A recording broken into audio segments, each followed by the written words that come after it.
महाराष्ट्र विधान परिषदेमध्ये अनिल परब आणि उदय सामंत यांच्यात खडाजंगी झाली। निमित्त होतं अनिल परब आणि उदय सामंत यांच्यात वापरल्या गेलेल्या शब्दांचं। उदय सामंत हे भाडोत्री मंत्री आहेत का असा प्रश्न परबांनी विचारला। मुख्यमंत्र्यांकडे ही जबाबदारी अधिवेशन चालवायची आणि आपण त्याचे एक्झिक्युटिव्ह आहात की हे सभागृह व्यवस्थित चालवण्याची। एक एक्झिक्युटिव्ह तर आपण देतच नाही आहेत। जे तीन प्रमुख चेहरे या सभागृहाचे आहेत त्याच्यात आपण एक आहात, मुख्यमंत्री एक आहात आणि विरोधी पक्षनेते आहात। हे तीन पायावरती चालायचे तर दोनच पायावर पडतोय आपण। त्यामुळे आपण या सभागृहाला मार्गदर्शन करावं। आपल्याकडनं ही अपेक्षा आहे की याच्या पुढे आम्ही अशीच भाडोत्री मंत्र्यांकडनं उत्तर ऐकायची की नाही। मी कामकाजातून तो शब्द काढून टाकत आहे।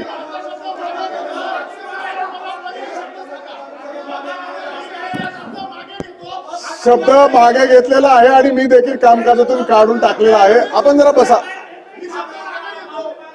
आपण बसा। या संदर्भामध्ये माननीय उपमुख्यमंत्री महोदयांनी पत्रव्यवहार हा विधानमंडळाशी केलेला आहे। गेल्या काही अधिवेशनामध्ये बघतो नगर विकास खात्याचं उत्तर आलं, प्रश्न आला की उदय सामंत उभे राहतात।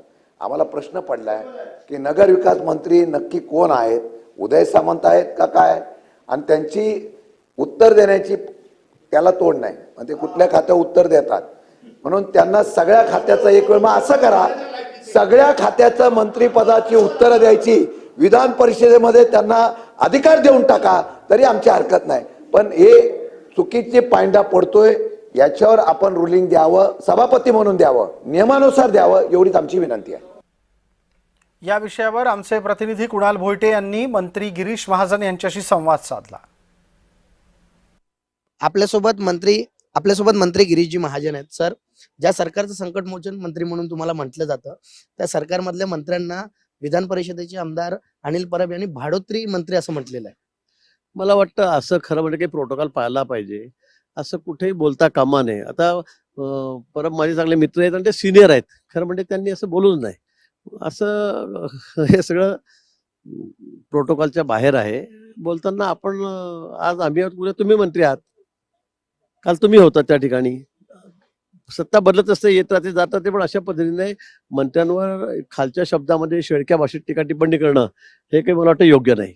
पक्ष नेताही नाहीये आणि कुठे विरोध कुठे दिसतोय मला तर काही समजतच नाही। मला तर इतके 35 वर्ष झाले सध्या तर मी सदस्य आहे, पण मला इतकं मरगळलेला विरोधी पक्ष हा मी मला वाटतं पहिल्यांदा बघतोय। कुठे काय त्याच्यामध्ये उत्साह नाही, काही जोश नाही, काय नाही, काहीच नाही। नाना पटोलेंनी आरोप केलेला आहे की भाजपचं शेतकऱ्यांकडे लक्ष नाहीये, शेतकऱ्यांना वाऱ्यावर सोडलं जात आहे। अजिबात नाही, तसं असतं तर त्याचे निकाल निवडणुकीत आपल्याला दिसले असते खरं म्हणजे। पण फक्त हा विरोधी पक्ष म्हणून आरोप करायचा म्हणून त्यांनी आरोप केलेला आहे। मला वाटतं इतिहासामध्ये कधीच एवढी मदत नसेल शेतकऱ्यांना मिळाली तेवढी आता शेतकऱ्यांना आम्ही या ठिकाणी दिलेली आहे। शेतकऱ्यांच्या पाठीशी सरकार खंबीरपणे उभं आहे। गोष्टींची चौकशी सुरू आहे, अजून कुठल्याही चौकशीचा अहवाल आलेला नाही। मला असं वाटतं की तो अहवाल आल्यावर आपण त्या ठिकाणी बघू काय काय नाही तर।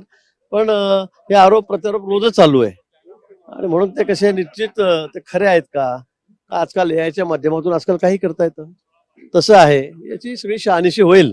व्हिडिओ जर्नलिस्ट सिद्धांत उबाळेसह कुणाल भोईटे, जय महाराष्ट्र न्यूज, नागपूर।